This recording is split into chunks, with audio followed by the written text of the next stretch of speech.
Shiva Shambhu, que sejamos todos amorosamente acolhidos na luz do Divino Ser e na frequência consciencial dos Mestres do Amor-Sabedoria. Sim, nessa visão específica de Dostoiévski, que Jesus não caberia dentro do próprio cristianismo. Ele mesmo estaria apartado dessa visão institucionalista do cristianismo.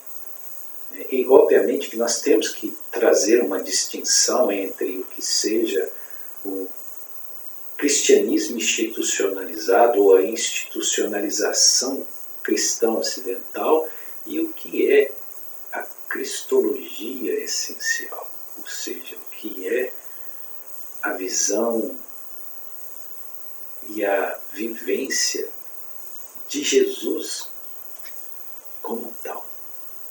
Então, nessa percepção, Dostoiévski nos traz dentro de uma obra magistral que é Os Irmãos Karamazov.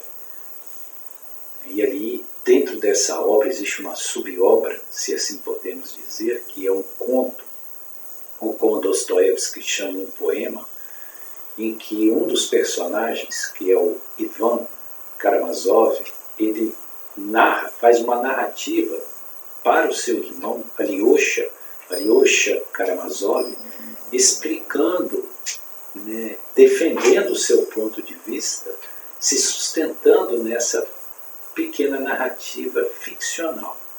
E nessa narrativa, Dostoiévski nos traz uma visão de um Jesus que retorna ao mundo justamente no século XVI, no coração do período inquisitorial, ou seja, na Espanha do período da maior efervescência do processo da Inquisição, na Inquisição espanhola, e ele aparece na cidade de Sevilha.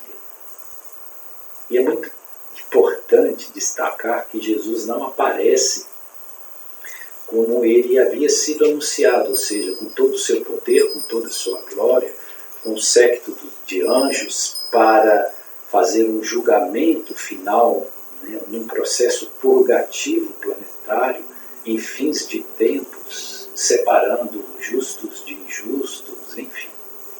Não, ele simplesmente aparece humildemente entre o povo, em Sevilha, na Espanha.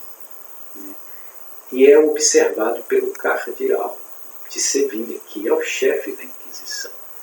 E ele vê Jesus acolher amorosamente as pessoas mais humildes, atender às suas necessidades e fazer milagres.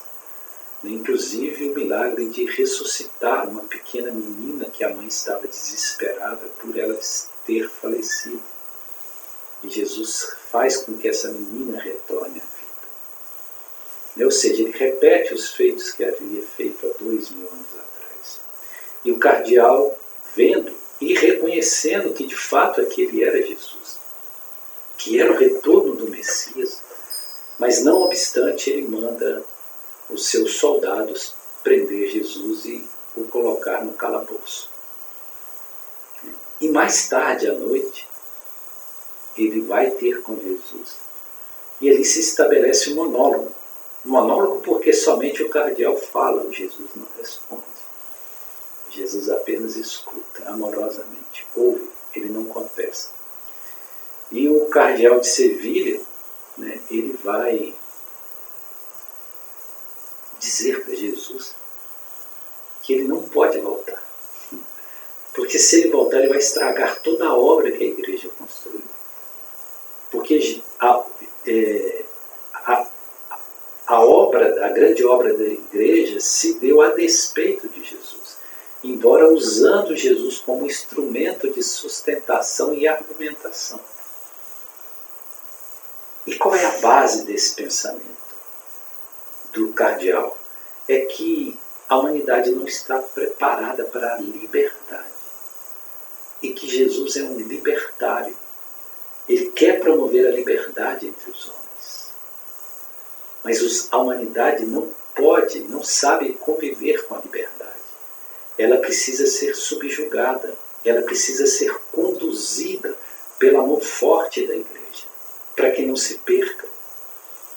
Então a humanidade, na visão do cardeal, é como criancinhas, que precisa de uma autoridade muito rígida e um controle muito grande, que não tem como exercer qualquer nível de liberdade. E Jesus, ao contrário, ele tenta promover a liberdade. Que as pessoas sejam o que são, que as pessoas vivam como vivem. E com isso, ele mostra como Jesus é inadequado, como Jesus não caberia dentro do próprio cristianismo.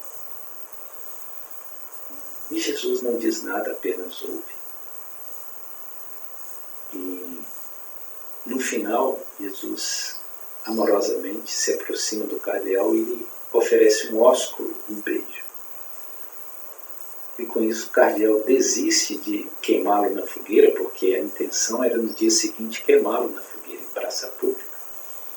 E simplesmente diz para Jesus, abre a porta do calabouço e diz, vá, vá, e nunca mais retorne para essa humanidade.